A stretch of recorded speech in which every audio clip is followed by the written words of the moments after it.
What's up, everybody? Welcome to an Overreaction Monday here on Orange Bloods Live. I'm Jeff Ketchum. No Anwar Richardson again on this Monday. It's the summertime. There will be moments, I can assure you, when we get to a point when I'm not on one of these Overreaction Mondays, but it won't be today. Like, comment, subscribe to the page, jump into that Specs chat and chat it up. Do that thing. We're talking recruiting all show today. Pretty much nothing else, with all due respect to the Director's Cup, which is in the hands of the Texas Longhorns, and that was more exciting than pretty much any championship in college athletics this weekend or this season. That came down literally to like half a second. So congratulations to Chris Del Conte, and congratulations to RogueShop.com, our little home away from home, our little oasis. If you're into, CBD, THC, those types of things, go to the website, use that promo code OrangeBloods, get the hookup. They've got a little bit of everything: pain, anxiety, sleeplessness. You just want to take the edge off. Whatever your pets, grandma, like whatever you need, they got you taken care of. And yes, Text Guy 2, you're damn right. Let's do some overreacting. It's a Monday. Longhorns had and I have some potential overreactions recruiting-wise on a Monday, because why the hell wouldn't I? Longhorns had a big weekend. The first of really bad. Last weekend was big. These two weekends, the one that just passed and this upcoming weekend, pretty big. Pretty big. And the Longhorns really condensing all of their summer action with the 2026 recruiting class with official visits in 3 weekends combined. Everything coming out of this weekend really seems to be positive, at least with the guys that visited Texas this weekend. I think primarily, the vibes with Felix Ojo continue to be really good.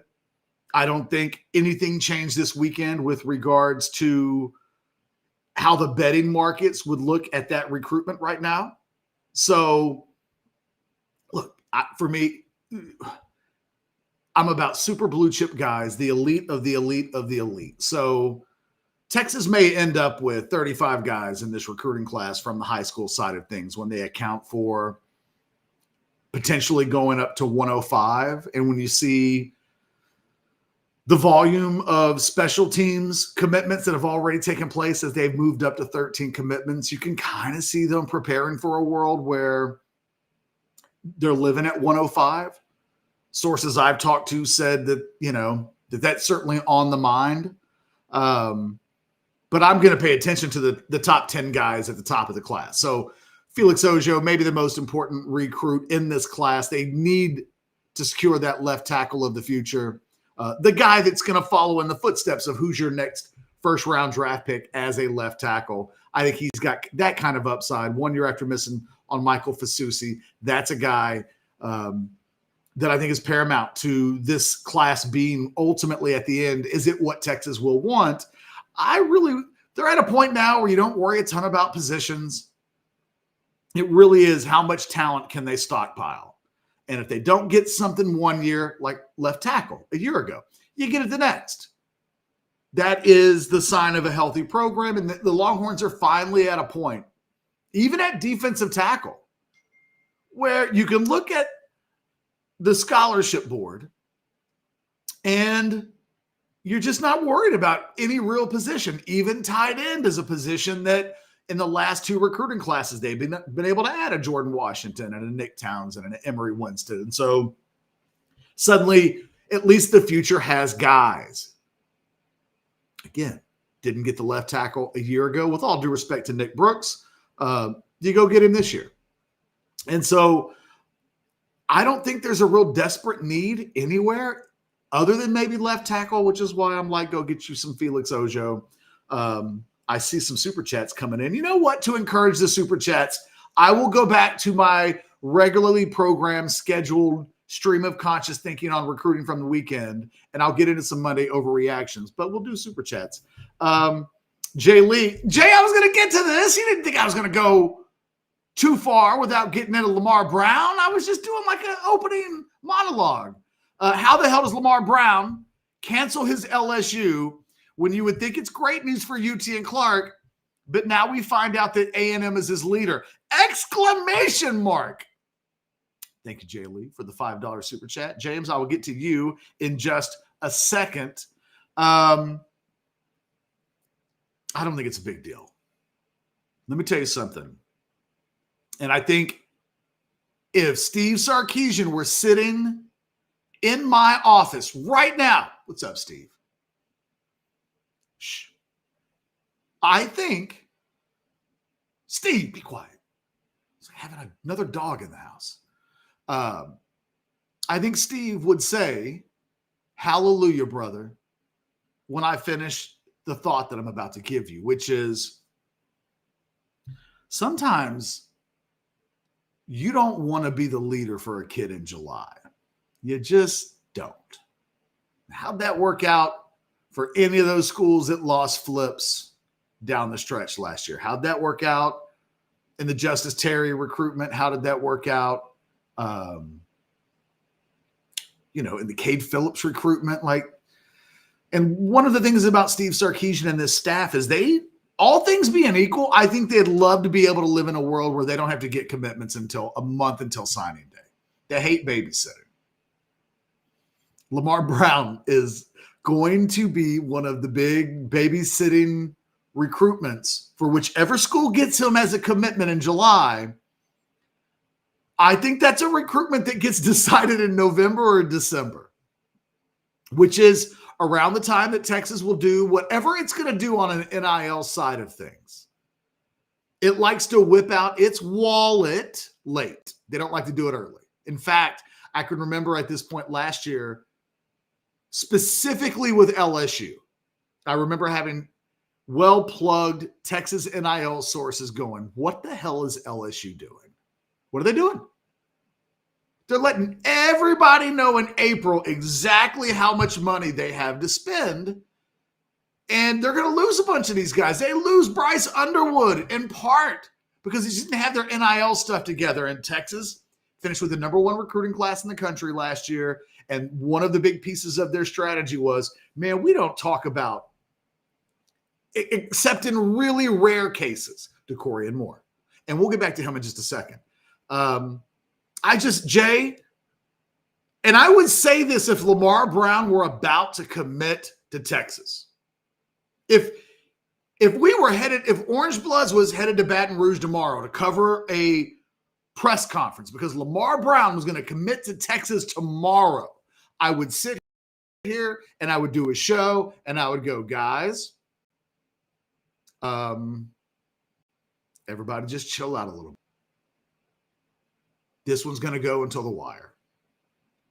And where he ends up, I don't know. I think the Alan Clark connection here is critical. I think being Texas right now is critical. I think Steve Sarkisian being a masterful recruiting head coach is critical. I think the NIL impact that Texas will probably come with late in the process, critical. Some of this, though, man, it's hard to nail down because, Jay, part of the conversation that we can't have is Lamar Brown is probably going to be the type of recruit that gets pushed into the revenue sharing portion of contracts for whichever school lands him. Okay? We think most of these schools are going to have 17-ish million in football to spend. What we don't know about LSU, what we don't know about A&M, what we really don't know about Texas. And this is the new conversation that I think has to be had on some level moving forward.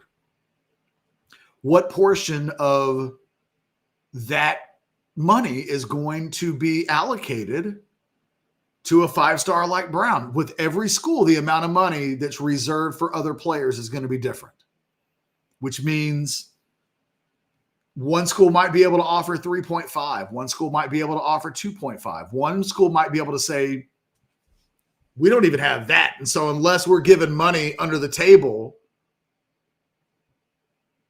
We can't match that in NIL. So I do think I think more than just being able to say, and Jay, the schools that were able to grandfather in deals this summer or this spring or this winter, right? So let's say, and I'm pretty sure that Texas did this with Anthony Hill and Colin Simmons. Well, certainly with Colin Simmons. I think there are multi-year agreements in place, which would allow them to pay Colin Simmons, I don't know, let's say between 1.5 and 2 million a year, which seems like a really good deal, but that's, I would say, without being too specific, I'm giving a range of, and that's more than double where he was a year ago. I think they would lock that in for 2 years. And if that contract and that deal is in place before the settlement was announced, then he doesn't have to count towards next year's revenue sharing pot of money. Does that make sense? So if you're Texas and you did the deals correctly, and the schools that were really smart, they've got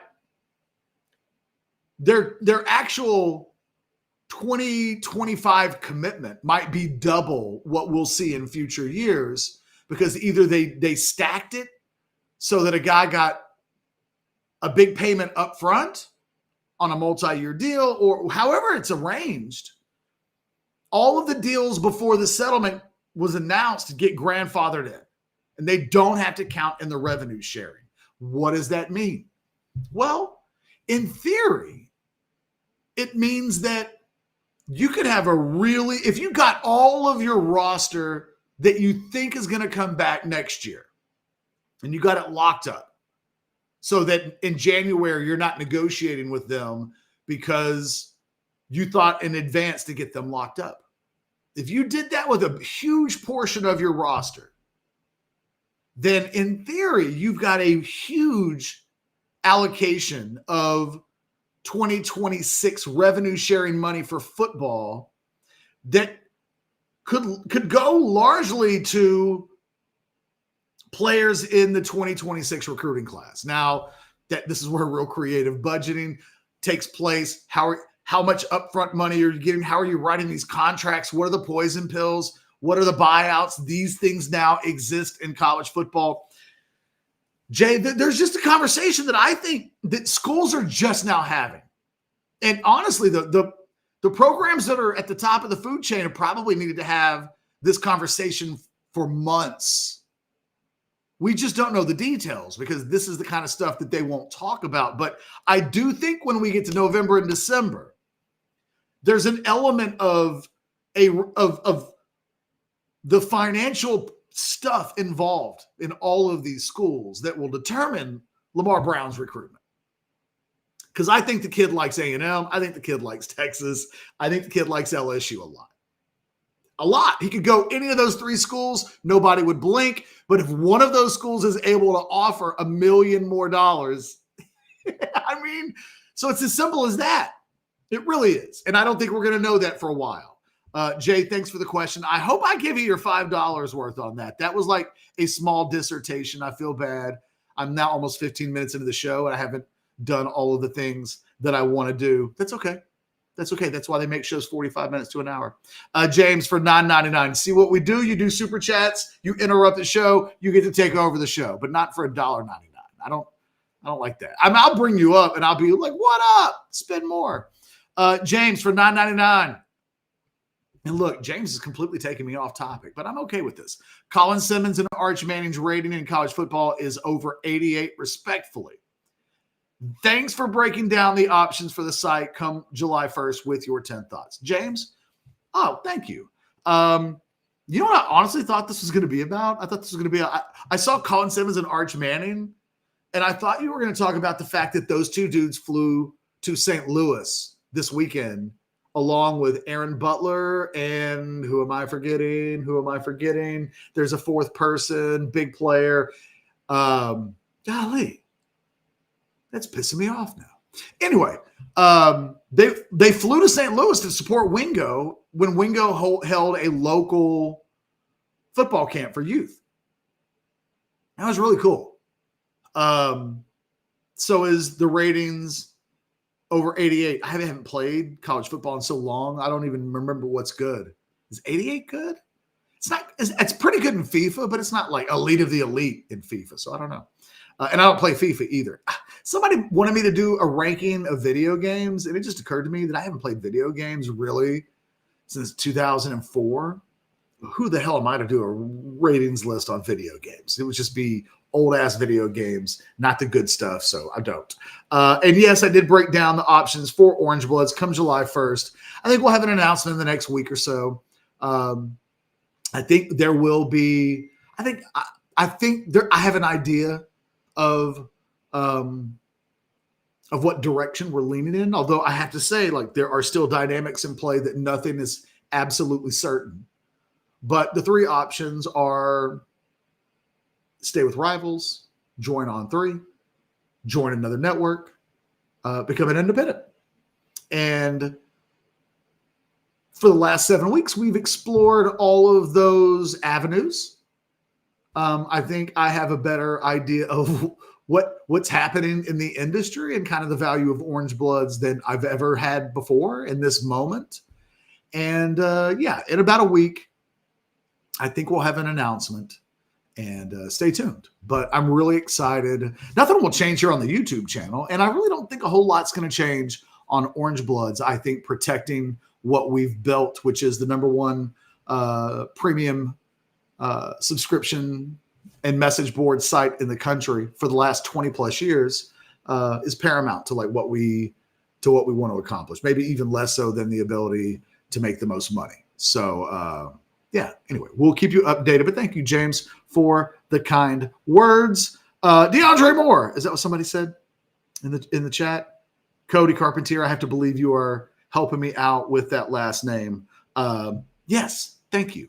I thought that was really cool, man. Look, I've been doing this a long time. Those youth camp deals are big deals because everybody has them. And usually you'll see if it's local, like the Austin guys will always have like 10 guys show up because that's easy. It's a harder thing when you live far away to have that kind of camp and to get that kind of support. And for Ryan Wingo to live, is St. Louis halfway across the country? It's weird because if you think east-west, if we're thinking north-south, St. Louis is kind of halfway across the country if we're trying to get to Canada. So I don't think it's inaccurate to say that Arch and Colin and DeAndre and Aaron Butler, because nobody knows him on a first name basis yet, or even a last name. We had to literally say his entire name at this point until he makes some plays. And then it's interesting. Will he be Aaron or will he be Butler? I don't know yet. Maybe Butler, because Aaron makes me think of Aaron Ross. And Arch just makes me think of Arch Manning. And Wingo just makes me think of Wingo. But I wouldn't say Ryan. Anyway, I'm getting off topic. Those dudes flew halfway across the country to support their dude. That A tells me that those dudes love Ryan Wingo. That is B. It tells that just says a lot about the culture that Sarkisian is built. Those guys won't think that's a big thing. It was. And I'll tell you what, Ryan Wingo will remember for the rest of his life that those dudes flew halfway across the country to just help him out at a local camp. And look, I've been to these camps before. I've been to 100 of these camps before. And sometimes the people that host them do not take it seriously. I have been, sorry, my phone's making alert noises and it's annoying me. I've been to camps where the people that host them are tore up. I went to a camp once that was hosted by a local camp, hosted by a former Texas football All-American who was in the NFL. And he wasn't fit to talk to 10-year-olds. That's at 11 o'clock in the morning. So these things don't always get taken seriously. They're kind of cash grabs. And that these dudes flew halfway across the country to St. Louis from Texas on their own dime to support him says they care a lot about Ryan Wingo. It says they got some good dudes that are trying to support each other. And low key, look at Aaron Butler running with like the ballers. That makes me think that Aaron Butler is going to be good because he's running with the A team. And, you know, typically, well, I'm just saying, file that away. It's not a guarantee. I'm not telling you that Aaron Butler is the missing piece on the national championship team. I am saying the dude's traveling with Arch. That's got to mean something. You know who caught passes from Arch Manning on Saturday? Wingo, DeAndre Moore, and Aaron Butler. That's it. In fact, if you were one of these other wide receivers, if I was one of these transfers, if I'm Emmett Mosley, I'm waking up on a Monday, I'm watching Orange Bloods live, and I'm like, whoa, whoa, whoa, whoa, whoa. My competition is traveling with Arch. Oh, this will not stand. And then I'm wherever Arch goes the rest of the summer, I'm with his ass. Oh, you're going to Michael Kern's kicking camp? Done. Where are we going? Florida? Done. What's that? Sadir Mitchell's got a camp? I don't even care. Let's go. If Arch is there, I'm there. Nice job, Aaron Butler. You know what that is? That is the opposite of hustling backwards. That is hustling forwards. I like it. Well done. Back to recruiting, because you distracted me. You guys distracted me for eight and a half minutes. Shame on you. Probably has nothing to do with the Rogue product that I used earlier, by the way. RogueShop.com, promo code OrangeBloods. Get that hookup today. You'll be as happy and smiling as much as I am on a Monday at 9:52 a.m. All right, so back to recruiting. I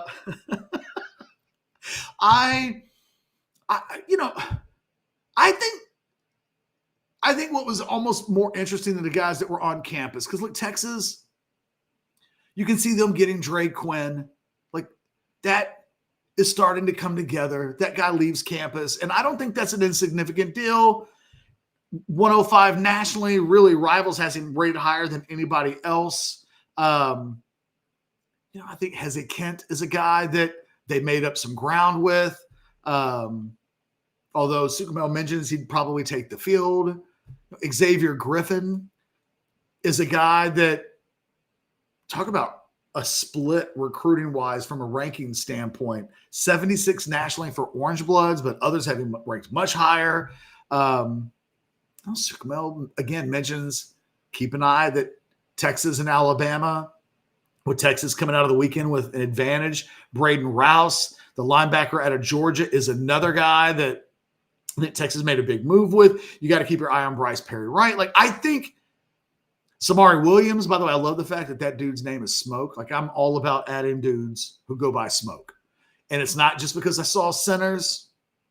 I think it's a good nickname. Even that kid, I never was mad. Wasn't A&M had a wide receiver. Oh, my God. I'm forgetting names. This guy wasn't even a decade ago, but they had the wide receiver from LSU who had troubles, who went by Smoke. It's a good nickname. I'm all for bringing in dudes with cool nicknames.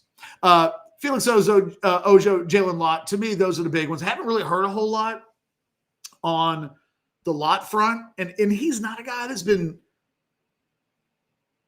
He doesn't run to the microphones.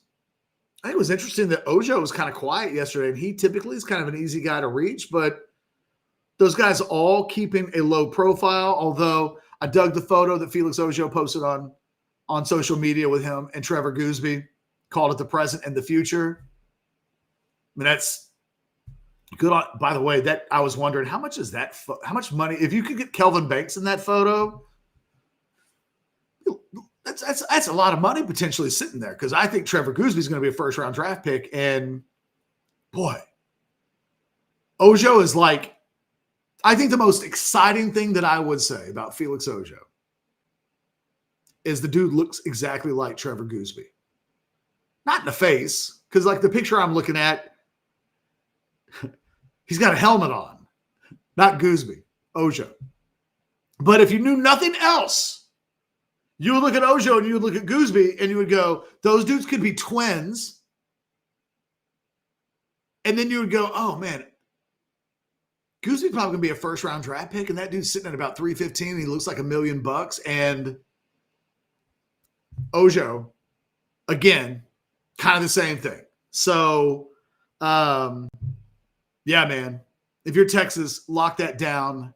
That is a critical deal. And then again, Jalen Lott for me is – I'm the biggest Jalen Lott fan. Like, Rivals has him as the number 50 player in the country. Get the out of here. No. That dude's going to play in the NFL. If he stays injury-free, he's better than 50. I have him ranked as a 5-star. Move that kid up to the national top 25. I won't quibble at that point, but 50, come on, Rivals. So, yeah, I think he's an absolute must-have. I think what's interesting, and let me just check. I doesn't see any other super chats. I think we're completely caught up. Hold on. Colby said, I saw this, it stood out to me. Several OU personalities have boldly claimed that there's not a single position group where Texas is clearly better than Oklahoma. What are your thoughts? I mean, I guess the game will be closer than 34-3 next year, or whatever the hell the score was, right? They'll keep it within 5 touchdowns. Yeah, what are we talking about here? What I would say is if you look, Texas will go into this season with 20 elite level super blue chip prospects on its roster. It will rank 3rd nationally. Oklahoma will have, I think, 9. So, I mean, no. Just ignore them. They're very much, they're turning in, you know who they're turning into? Texas. This is the type of shit that Texas was what Texas would do every offseason.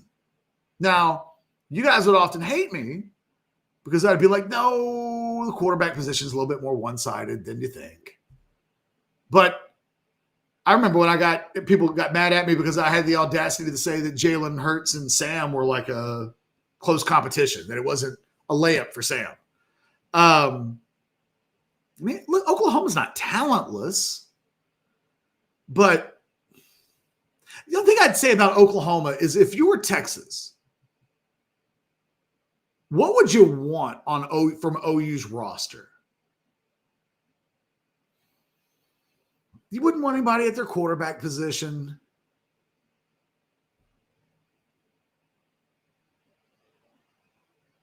I don't think you'd want anybody at running back. The fact that nobody's jumping out off the top of my head makes me think that. Wide receiver, not really. Offensive line, you'd take Fasusi. Yeah, man, but not even to start this year. You would just take him. Defensively, there are some guys on that defense you would take just to be on the team. But they don't have an edge rusher as good as Con Simmons. They don't have a linebacker as good as Anthony Hill. Their DBs aren't better than the Texas DBs. I mean, I think defensively they've got good players. I think offensively, and that doesn't mean I think they're terrible. And quarterbacks, it's probably closer than, because I think their quarterback's going to be pretty good. I think he'll be good. I just, when people talk about he's the best player in the transfer portal, it was like, okay, well, what does that mean? Because that dude in literally the last game he played at home against Wyoming,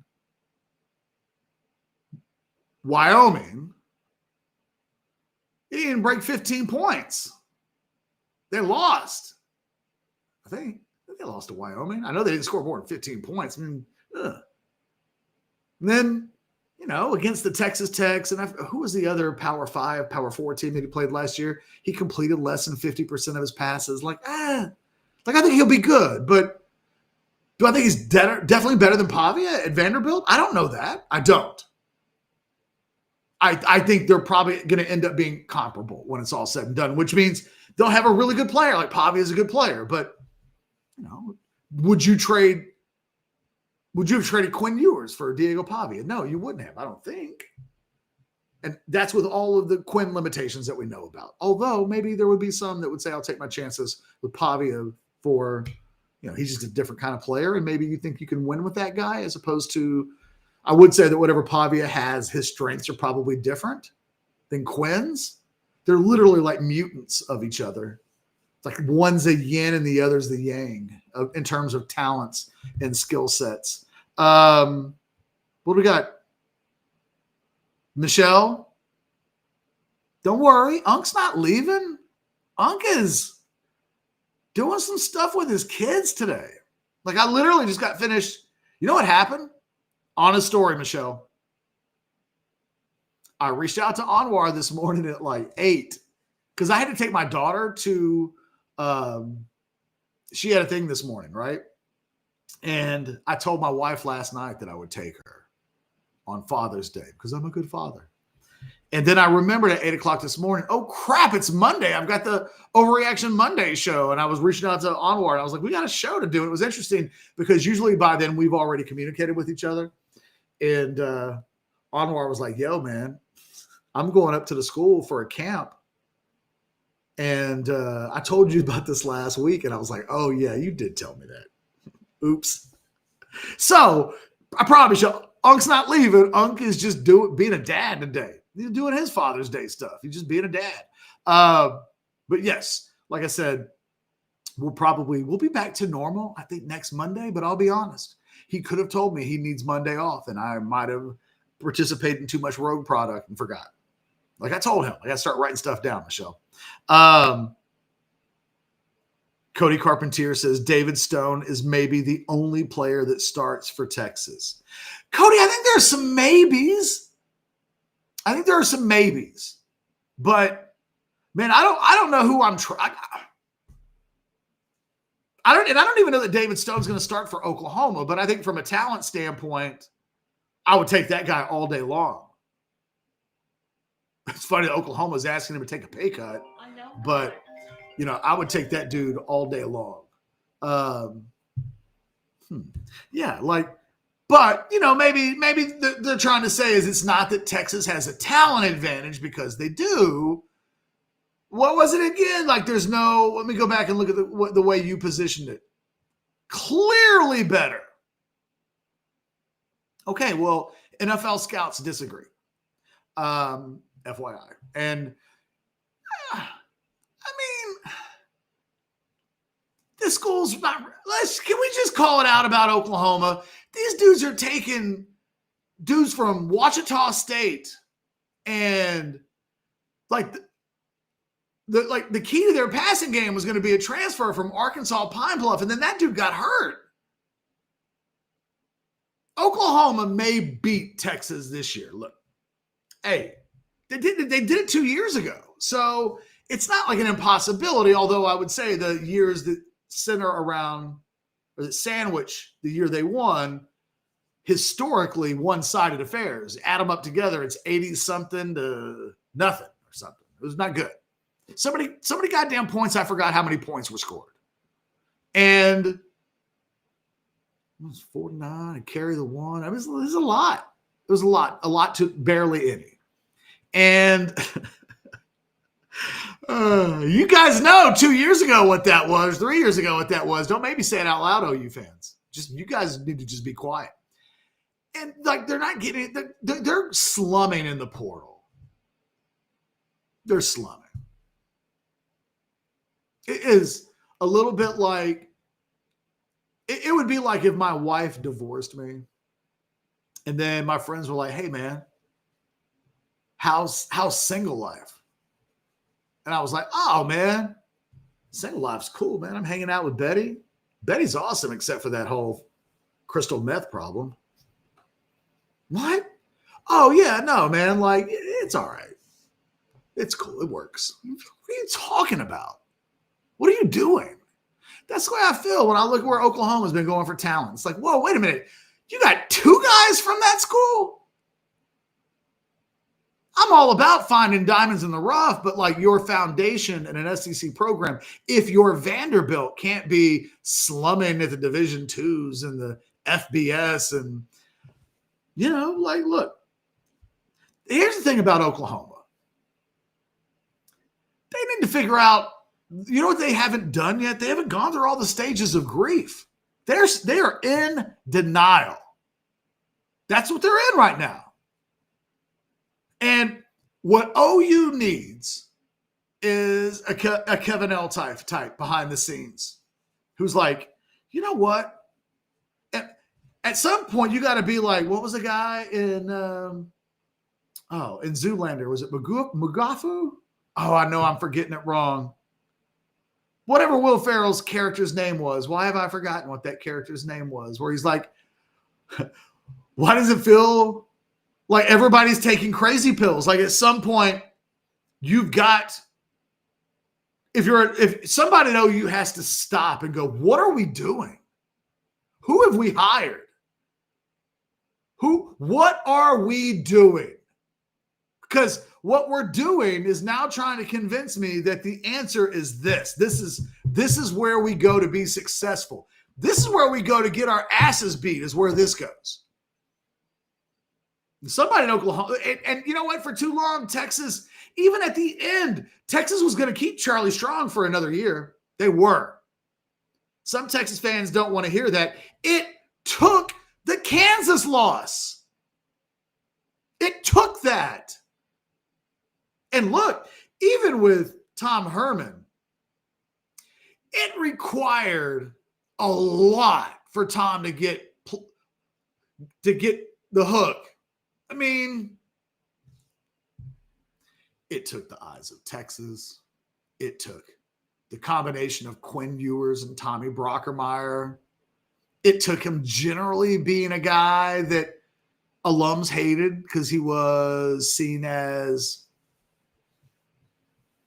abrasive.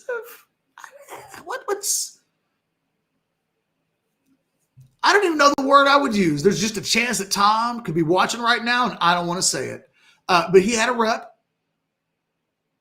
You know, it is impossible to fully describe in 2025 what the atmosphere in Austin in the football program was on June 16th, 2020. I mean, and look, some people had to pay for that.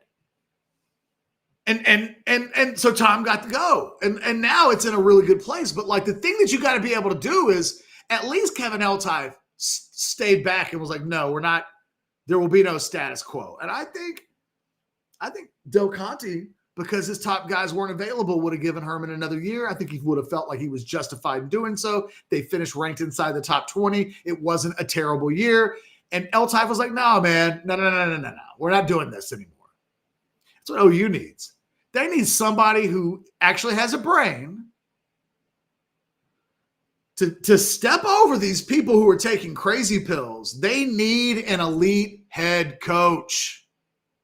And right now they have something far less than that, and OU fans know it, and they just don't want to say it out loud because once the dream is dead, it makes the whole thing worthless. How the hell do you enjoy a season where you have personalities telling you, oh, you know that team that's a preseason number one? You can't even look at their roster and find a position where you could clearly say they're better than us. That's what you do. You say shit like that. And you eat it up as fans. That's what Texas fans made fun of about A&M fans for so long, was that, you know, A&M fans would just believe all the stuff that they would get told. But Texas fans did it too. I got the receipts. I remember predicting this team to be like 7-5, and people in this market, reporters, experts in the knows, those type of things, were predicting 10-2s and 11-1s. You guys don't keep receipts on those people. You'll remind me about It's Austin 15 years after it happened. And I was right. That dude literally was working at Texas as a defensive coordinator, got introduced to the players as a defensive coordinator, and then just changed his mind the next day. I wasn't wrong. You guys will remind me of that 15 years later. No, like everybody does it. OU, this is just an unusual place for OU fans to be. They've never been here, really. when John Blake was around in the 90s and they were going through their Schnellenberger age, there was no social media. So they've never really done this in the modern era where they've just been down from greatness. They've been legitimately great on Big 12 standards, not SEC standards. They're not Georgia, Alabama, but yeah, by Big 12 standards, great. And Texas wasn't. And part of the Texas problem was that Texas couldn't clearly see what was needed. They just pretended. They pretended when they hired Charlie. That was a bad hire from the moment they made it. They pretended. I would get Texas fans. You know what? You know who OU fans are now? OU fans are the Texas fans. That back in the day, when Roger Goodell came to Austin, because he wanted to talk to Charlie Strong about Charlie's 5 core values. I told you guys I keep receipts. OU fans are the Texas fans that watched Charlie Strong talk with Roger Goodell. And they walked away from that going, this is proof that Charlie's going to win a national championship at Texas because the NFL is coming to Texas to talk about core values. And there were Texas fans that when I told them, this is absurd. It's absurd. And not only is it absurd, but no one will remember that Roger Goodell came to Austin in 3 days. I was called a hater. Catch. You're just hating. You just don't like Charlie. In fact, I was called a hater because some other website reported or had a photo. I don't know. They reported it first. This breaking news is all important. Roger Goodell, of all people. Now, doesn't that seem funny? That dude gets booed everywhere he goes. And at the time, it was like he wanted to talk to Charlie. In retrospect, wasn't that a sign? Shouldn't we all have been going, whoa, whoa, whoa? Hey, man, what question should we be asking about Charlie that Roger Goodell wants to talk to Charlie for advice? I'm just saying, with regard to the way that the NFL has handled off-the-field stories for the last decade or so. Just throwing that out there. That's who OU fans are now. They're grasping at anything they can get their hands on. And I get it, man. I've been there. I've watched this fan base that I cover. I've watched it be in the best of both worlds. That's where OU fans are, man. And if you're a Texas fan, let them just stop for a moment. Appreciate it, because it's good to be on the right side of this. And keep your mouth shut a little bit. In fact, y'all's reaction right now should be, shh, catch, shut up. Last thing we need is for somebody in Oklahoma to wise up and actually listen to you. Touche. Back on the recruiting side of things, because I'm going to finish my recruiting thoughts. I think one of the real interesting things that came out of this entire exercise for me is that KJ Edwards went to Texas A&M. It's Monday. I haven't seen or heard a peep. Not a peep. I don't know what A&M reporters do, and I am not speaking of TexAgs because I didn't go to TexAgs this weekend. I don't have a TexAgs subscription. Billy should really comp me. I'm just saying. Billy comp me. I'll comp you to Orange Bloods. I don't care. But I haven't seen an update on KJ Edwards. He went to A&M this weekend. It feels like they're one of the last. They're the roadblock. No mention of Edwards on the A&M website that I can find at all. Same thing with John Turntine in Michigan. I've been to 3 different Michigan sites as recent as this morning. John Turntine goes to Michigan. Chase Calcutt goes to Michigan. Now, Calcutt's parents and family members were pretty active. They had a good time at Michigan. They were posting photos on social media, and they seemed to be having a good time. I'll just tell you, the Michigan people are gassed up about the weekend that they had in recruiting. They're talking about a lot of dudes with excitement. They feel like they have got future casts that they can put in and crystal balls, and they are not mentioning the names of Turner Calcutt at all. Hadn't come up. Do with that what you may, but that feels good for Texas. Same with Chris Stewart, the Texas wide receiver. Matter of fact, he was supposed to be at Tennessee this weekend. There's been so little said. His name has been mentioned so little by 3 different Tennessee sites that I don't even know that he went, so I wouldn't worry. I think the real worry, Lamar Brown goes to A&M, as I mentioned earlier. Like A&M is probably the leader. Don't want to be the leader in June. Don't want to be the leader in July. Might be an albatross. That's a kid you want to be a leader for in December. And so we'll see. And I would say that if Texas, look, when Colin Simmons committed to Texas, what did I say the day he committed? Texas was happy that they were going to get his commitment, but they wouldn't have freaked out or panicked if they didn't. They thought that his commitment would ultimately be decided in November and December. Now, they were wrong about that. But in general, the Texas attitude is, and Anthony Hill's a good example. They always felt like days after that kid committed to A&M, I had sources, and I reported this on Orange Bloods, that they felt like they would get Anthony Hill. And within 72 hours after that kid had announced for A&M, I was hearing it's fine. In fact, I was hearing that movement had already been made. I was given a time frame for when things would expect to occur. And it all played out exactly as my sources said. They're not tripping. So Lamar Brown, don't trip. A guy to keep an eye on. And look, there's no reason to ever lose your head about a wide receiver ever making a decision that goes against Texas because it's Steve Sarkisian. He's going to get wide receivers. But I think every Texas fan would like to get Caden Finley, the wide receiver out of Aledo, obviously a legacy son of Jermichael Finley. Notre Dame people think they're going to get him. He was on the Notre Dame campus this weekend for his official visit. It's like the 45th time he's been to South Bend in 2025 alone. There's definitely an acknowledgement on the Notre Dame side that the Texas pull and those family connections can't be easily dismissed, but they think they're going to get him. All right, well, we'll see. He comes to Texas this weekend. I think it's a fascinating recruitment to watch. And there's a part of me that I will look at him as well and say, man, if he commits to Notre Dame in the summer,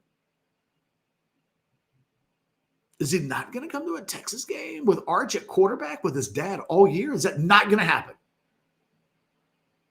I mean, no matter what he does, is Caden Finley and is Jermichael not going to bring Caden to a single Texas game this year when they're possibly number 1 in the country? And it's Arch. I don't know. That doesn't pass the smell test for me. That Caden Finley going to Notre Dame, I get. I can see it. The kid's been there a million times. He clearly loves the place, loves the coaching staff. But that kid's been a Longhorn fan his entire life. His dad loves Texas. Family loves Texas. But they're not going to come to any games this year just because? No. So that recruitment's complicated. And Notre Dame people know it. No matter when that kid commits, they'll know that's one that, Texas is going to be tough to beat all the way to the end. So I don't know. I wouldn't lose any sleep over Caden Finley in the summer. Just, it's complicated. Just like Lamar Brown for different reasons, it's complicated. And when these recruitments are complicated, it's just naive to think that they're over with in the summer. But there are examples. DeCorian Moore last year is a good example where sometimes text guy 2, this isn't nice. This isn't nice. Hold on. Damn it. Restream's doing this thing that I'm stuck on Restream. Anyway, forgive me. I'm distracting myself. It is one of the problems with doing a one-man show. Like if your eyes go on to anything at all, you literally stop doing what you can't. You just like a Muppet. I need someone's hand in my back controlling my mouth. Guys, we're going to wrap it up. I'm looking at it. We're like 49 minutes and change into the show. Had fun. We ran out of super chats, and I started messing with the chat. Kobe, you don't have to apologize. You didn't derail the live. You know what you did? You allowed me to riff. Sometimes I just need the stream of conscious riff and get angry at OU fans. Plus, they're not nice people. Look at me. Lost weight. Got in shape. Trying to take care of myself. You go into my social media, OU fans are always in there like pulling up pictures from like 20 years ago, trying to fat shame me. That's not nice. Those aren't good people. Who talks about people's physical appearances? Insecure people, people who are fans of teams that make them unhappy. I'll be honest.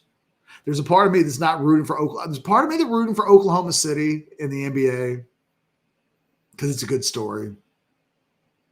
There's another part of me that's rooting for Indiana just because I don't want to see anybody in the state of Oklahoma happy ever. They're just not nice people. And you know what that makes me? Not nice. Their inability to be decent human beings makes me look at the NBA playoffs through the prism of, well, I can't let those people be happy. They're not good people. And I have a hard time rooting for nice people to have nice things. I root for nice people to have nice things. Seems like to me the people of Indiana are better people than the people that live in the meth state of the world. Meth capital of the world, but I don't know. The whole state's a capital. It's like the meth capital. The meth capital of the country is the state of Oklahoma. Think of it like that. 50 states, it's the capital state for crystal meth and watered down beer. And right now, delusion in college football. So don't apologize, Colby. Sometimes you got to talk about the delusion. Guys, I'm going to wrap it up. We got the noon show. We've got House Divided. Sorry. Brain fog there for a second. With Chad Hastings, myself, just in a couple of hours. Hit that like button. Subscribe to the page. Tell your friends. Post it on social media. Show up at noon. We'll continue the conversation. Who knows? Maybe I'll have more to talk about that I didn't talk about in today's show. I need to call Chad and talk about the next show. Until the next show. Again, thumbs up button. Do it for me. I went solo for not quite an hour, but reward me nonetheless. If you hung in this long and you haven't hit the thumbs up button, what kind of cretin are you?